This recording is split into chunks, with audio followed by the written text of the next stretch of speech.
Estamos aqui mais uma vez.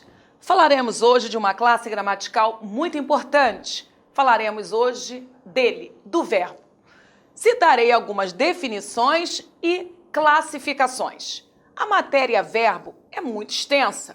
Logo, só combinamos falar aquilo que de fato cairá no seu concurso. Então, fica o convite. É necessário ir à gramática para memorizar as conjugações de verbos irregulares e mais, abrir um comparativo entre as principais gramáticas do mercado. Depois da base teórica, chegarão. Claro que os exercícios são fundamentais. É muito importante que você agora prepare-se para dialogar sobre esta classe gramatical. A matéria verbo será analisada do ponto de vista semântico, morfológico e sintático. Então, meu aluno, não adianta responder que verbo é responsável pela ação de uma narrativa. A partir de agora, isso é pouco. Vamos observar a matéria verbo sob um ponto de vista semântico. Lembre-se de que semântica é a ciência da interpretação. Do ponto de vista semântico, o verbo normalmente indica uma ação ou um processo, mas pode indicar estado, mudança de estado ou fenômeno da natureza, sempre dentro de uma perspectiva temporal. Pode indicar também a noção de existência, volição, sinônimo, desejo, necessidade, etc. Em resumo, um verbo acontece dentro de uma oração para ser também interpretado. Nem sempre a indicação de tempo e modo, número e pessoa é o que realmente vai interessar para determinados enunciados. Veja alguns exemplos. Alguns exemplos de interpretação de um verbo no contexto. O homem estudou muito. Observe que o verbo estudar nesse contexto comunica uma ação passada. A mulher está feliz. Agora, o verbo comunica um estado presente. Então, você observa que um verbo pode comunicar ação, mas também pode comunicar estado, mas não para por aí.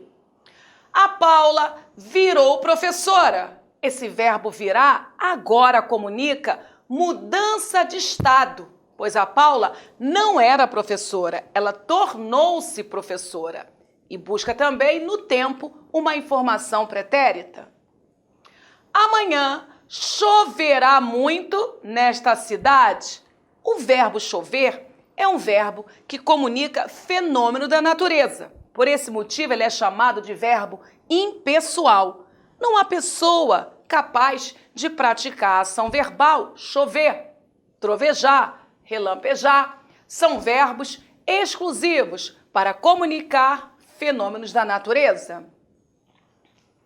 Há dois problemas aqui. Você concorda que existem dois problemas? Agora o verbo tem a função de comunicar existência. Em momento algum você conseguirá identificar nesse verbo haver ação, estado, mudança de estado, fenômeno da natureza. Neste contexto, não. Agora ele está a serviço da existência dos problemas aqui.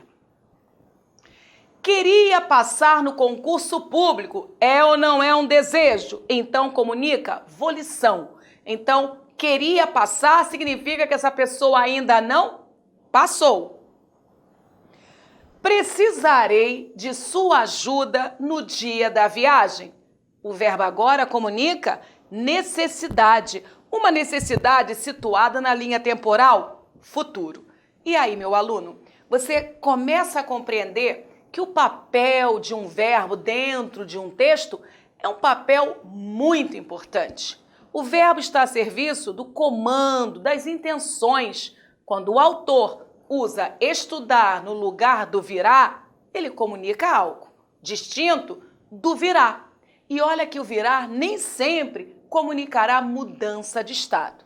De qualquer forma, fica registrado que o verbo, sob um olhar semântico, ele existe para ser interpretado e você precisará da sensibilidade para perceber se o papel principal do verbo é comunicar ação, estado, mudança de estado, fenômeno da natureza, existência, desejo, necessidade, ok? Muito bem. Atenção!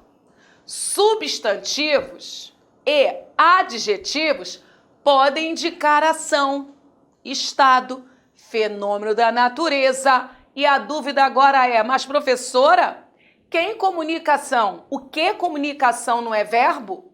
Estado, quem comunica ou o que comunica não é verbo? E fenômeno da natureza, Cláudia, não é um verbo impessoal que deve ser acionado?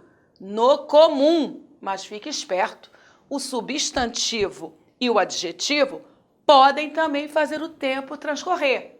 Observe, plantação é substantivo, mas é o ato de plantar, então comunicação. Morte é substantivo, mas é o estado que alguém se encontra, morto. Chuva é substantivo, mas comunica fenômeno da natureza. Nervosa é substantivo. Nessa verdade, adjetivo. Se eu falo a nervosa chegou, é um adjetivo substantivado. Mas no comum, nervosa nasce para ser adjetivo. Mas claro que esse adjetivo comunica estado. Então, fica o registro que verbo nasce para comunicar ação, estado, fenômeno da natureza, mas que existem outras classes gramaticais que também podem comunicar tudo isso. Essas palavras não podem ser verbos, por isso você não corre risco de confundir um substantivo ou um adjetivo com verbo. Por que não posso confundir, Cláudia? Pois indicam? Não, elas não indicam nem tempo, nem modo, logo não podem ser conjugados. Se você está em dúvida, plantação é verbo ou é substantivo? Tente conjugar. Eu plantação, tu plantação, ele plantação, não gira. Então, meu aluno, só poderá ser verbo o vocábulo que possibilite conjugação e que possa ser mapeado na linha temporal, presente, passado e futuro. Mas preste atenção que essa informação é significativa. Há questões nos concursos que pedem exatamente isto. Marque a alternativa que apresente um vocábulo que faz a ação se desenrolar, que comunique um fenômeno da natureza. E o gabarito pode não estar no verbo. Ok, agora vamos para uma análise morfológica do verbo. Essa é mais recorrente. De qualquer forma, é aqui que mora o perigo, porque é nesse momento que vamos pensar na estrutura de um verbo. Do ponto de vista morfológico, o verbo varia em modo, tempo, número e pessoa, segundo a gramática tradicional. Normalmente, os estudos de vozes e os estudos dos aspectos são conceitos analisados separadamente. Então, para tudo. Professora, do ponto de vista semântico, qual é a minha preocupação com a classe gramatical verbo? Interpretá-lo. Um verbo, sob um ponto de vista semântico, você precisará sentir dentro da proposta textual se ele comunica estado, mudança de estado, ação. Perceba que nesse momento não interessa a pessoa, o modo, o tempo, o aspecto, a voz, não. O que interessa é a capacidade de dinâmica através de comandos interpretativos. Mas agora não. Uma questão sobre verbo que aborde um aspecto morfológico, essa questão estará preocupada com o tempo verbal, com o modo verbal, com a pessoa e com o número do discurso. Qual é a pessoa do discurso? Essa pessoa está no singular ou no plural? Muda tudo. Então, o verbo varia em modo, tempo, número e pessoa, consoante a gramática tradicional. As quatro primeiras flexões combinadas formam o que chamamos de conjugação verbal. Ou seja, para atender às necessidades dos falantes, nós flexionamos um verbo em pessoa, em número, no tempo e no modo. O verbo muda de forma à medida que variamos a ideia de modo, a ideia de tempo, a ideia de número e a ideia de pessoa. Ficou claro para você que quando se analisa um verbo pelo um aspecto morfológico, são as flexões, são elas que nos interessam. Sabemos que um verbo varia quando ele sai de sua forma nominal infinitivo. Terminado esse verbo em AR, que é a desinência de primeira conjugação no infinitivo. ER, que é a desinência da segunda conjugação verbo no infinitivo. Ou IR, que é a desinência de terceira conjugação no modo infinitivo. Resumindo, existem 3 conjugações para um verbo. A primeira conjugação, denunciada pela vogal temática A. A segunda conjugação, denunciada pela vogal temática E. E a terceira conjugação, denunciada pela vogal temática I. Mas esse R é o que nos interessa agora, porque esse R é uma desinência nominal de infinitivo. Quando o verbo sai dessa condição nominal, ele começa a sofrer flexões. Cláudia, e do ponto de vista sintático?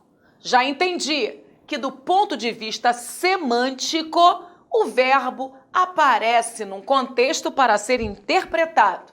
Do ponto de vista morfológico, esse verbo aparece no contexto para ser interpretado, sim, mas existem comandos estruturais. E nesse caso, são as flexões que nos interessam. Quantas são? 4. Flexão de número e pessoa, de tempo e de modo. As flexões de vozes e aspectos serão estudadas à parte, ok? Ok, e do ponto de vista sintático? Meu aluno, o verbo é importantíssimo. Basta falar que não existe oração sem verbo.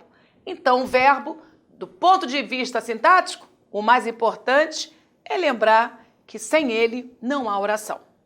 O verbo tem um papel importantíssimo dentro da oração.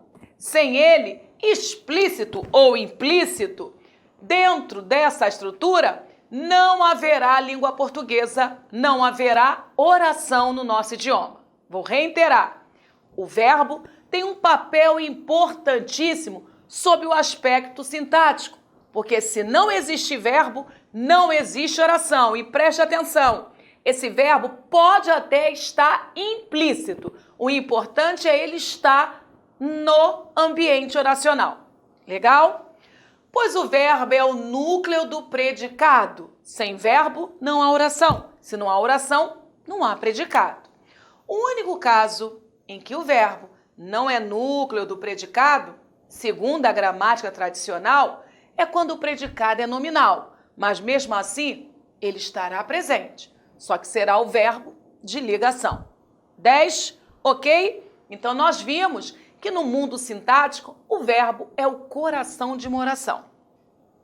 Pois bem, para entendermos todas as definições de verbo, vamos analisar esta frase, porque uma coisa é definir e outra é compreender um processo.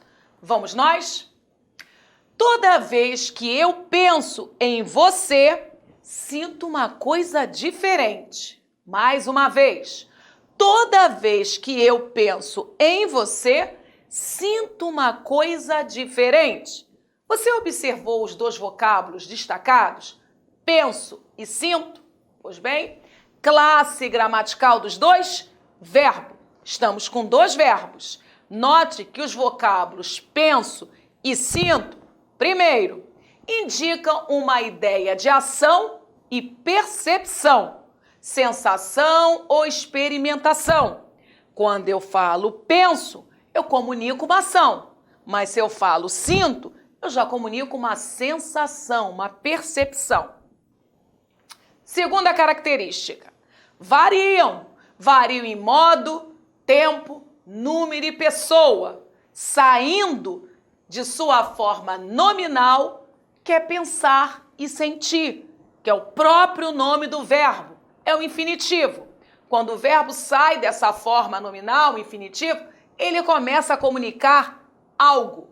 E esse algo são as flexões, na verdade, de modo, tempo, número e pessoa.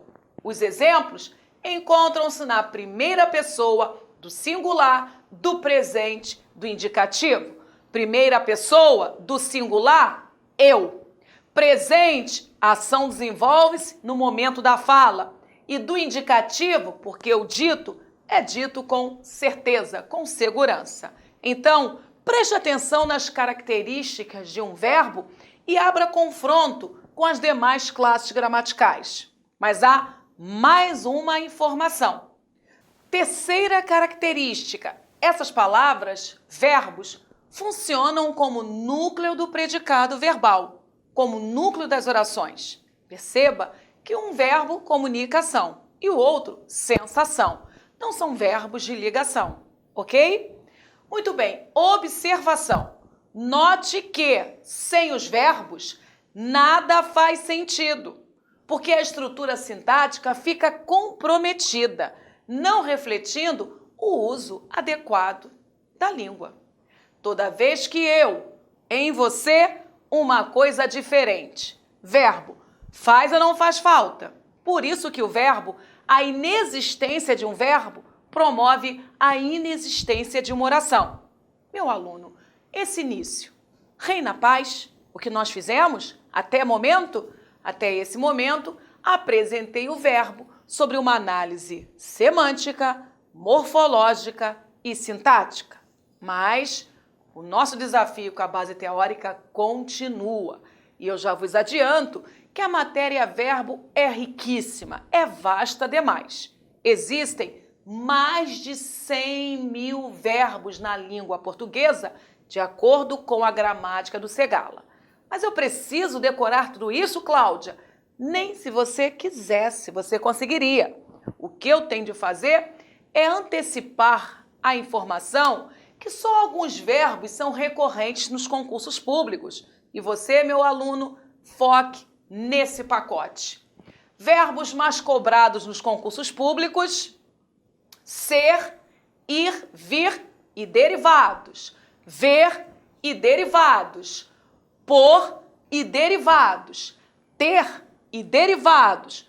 Caber, valer, adequar, haver, reaver, precaver, requerer, prover, viger, preterir, eleger, impugnar, trazer e os terminados em ear, iar, uar e etc. Quando eu coloco etc, é porque há outros que podem cair, mas o pacote preferido está aqui, ok? Não desanime, você viu, podemos criar uma fronteira. 11.000 verbos, você consegue ganhar uma boa parte seguindo um paradigma, pois a maioria dos verbos na língua portuguesa são verbos regulares. Flexões dos verbos. Nós já sabemos que, consoante a gramática tradicional, existem 4 flexões: modo, tempo, número e pessoa. Falaremos o que há de mais significativo nessas flexões. Lembre-se de que só tratarei com você os assuntos sobre o tema verbo, mas os assuntos recorrentes em concursos públicos. E o que eu preciso aprender sobre modo, professora Cláudia? Vamos nós. O que é um modo verbal?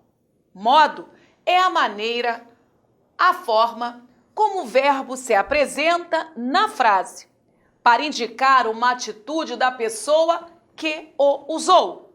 Você entendeu? Repetindo, modo está associado à maneira, à forma. Então, modo verbal é o uso do verbo para comunicar a atitude comunicacional da pessoa, que é, no momento, o usuário dessa ação verbal. Quando eu falo para você, viajarei. Você tem dúvida da minha viagem? Com toda certeza não. Por mais que você saiba que essa ação é futura, eu estou usando o modo da certeza. Eu estou falando para você, meu aluno, eu viajarei. Em momento algum, eu transmiti dúvida nesse meu ato comunicacional. É diferente se eu falar dessa forma. Se eu viajasse... Ah, Cláudia, então você não tem certeza da sua viagem? Não. Então, para isso que estudamos o modo, para percebermos como o falante usou o comando verbal. Por exemplo, se você come um bolo e gosta, você exclama, como isso aqui está gostoso. Percebe que o verbo estar se encontra em uma determinada forma, em um determinado modo, indicando o quê? Certeza. Afirmação, convicção, constatação, você concorda? Quando eu comunico como isso aqui está gostoso, eu não estou duvidosa, eu estou afirmando que está gostoso esse bolo. Pois bem, então dizemos que este modo, como o verbo se apresenta indicando certeza, como o verbo se apresenta indica que o falante põe certeza, verdade no que diz. Então, o modo que garante essa verdade é este, o famoso modo indicativo.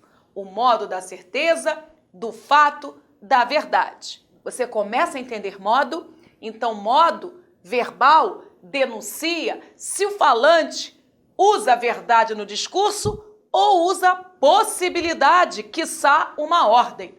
O modo indicativo, quando acionado, afirma que o dito é verdadeiro. Eu estou dizendo algo no campo factual.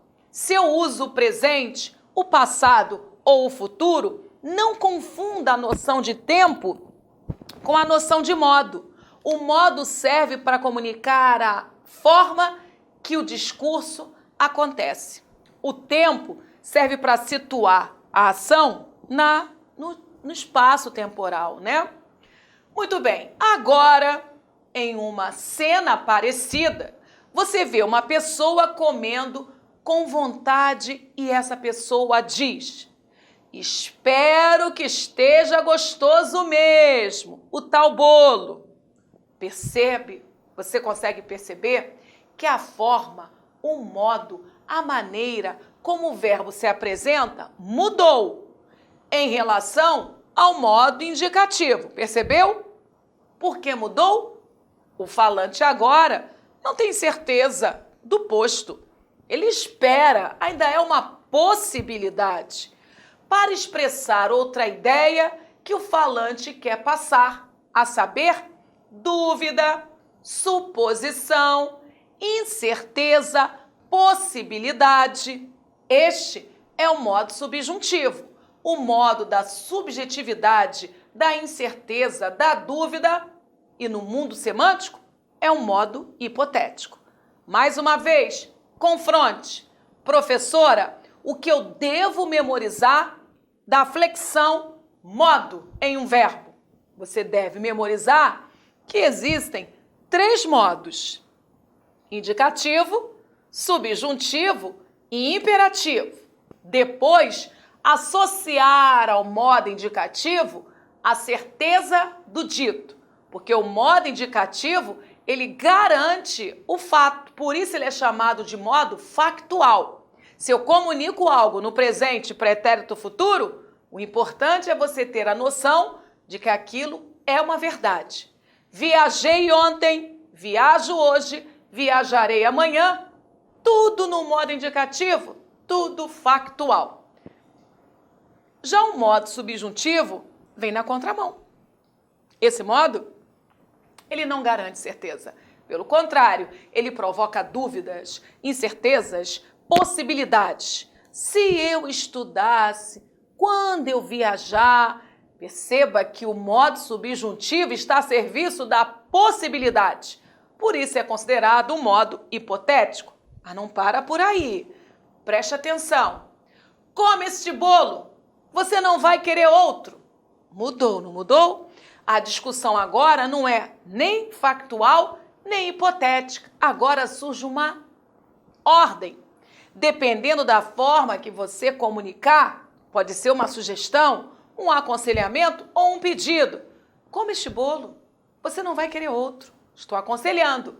Continua sendo modo imperativo. Note que, nessa frase, o verbo pode indicar sugestão, ordem, pedido, dependendo do tom como é pronunciado. Um simples passe o sal pode ser dito em tom de pedido ou ordem. Dizemos que tal verbo se encontra no modo imperativo, o modo da ordem, do pedido, da sugestão, da exortação, da advertência, da súplica. Tudo dependerá do tom. De qualquer forma, meu aluno, fica claro, a partir de agora, que existem 3 modos verbais e que você consegue criar uma fronteira bem definida para cada um. Você pode, inclusive, para ajudar na montagem do seu mapa mental, o mapa feito com palavras-chave, colocar esse esquema em ação. Modo indicativo, seta, certeza. Modo subjuntivo, seta, dúvida. Modo imperativo, seta, ordem, sugestão, pedido. Não coloque só ordem, porque ordem é o lugar comum. Hoje, nos concursos públicos, sugestão, pedido vem caindo mais. Reinando a paz? E tempo, professora? O que eu preciso entender sobre a flexão temporal de um verbo? Primeiro, comece a imaginar essa linha cronológica, a linha temporal. Nós nos situamos sempre no aqui e no agora. Nós somos o presente. Se você olhar para trás, você enxergará o passado. Mas se você olhar para frente, você enxergará o futuro. Esses são os tempos base. Tempo serve para situar a ação verbal nessa linha cronológica. E a grande sacada é que no tempo verbal tudo pode acontecer. Nós podemos viajar para o passado, nós podemos viajar para o futuro, acionando o tempo verbal. O tempo indica o momento em que se dá o fato expresso pelo verbo. Até aqui, reinando a paz? Os seres humanos, em geral, entendem um tempo físico numa linha corrente. E é a partir disso que formulam suas frases, situando no tempo o seu discurso. O meu discurso pode estar situado no pretérito, o meu discurso pode estar situado aqui no presente, como eu posso jogar o meu discurso lá para frente, para o futuro.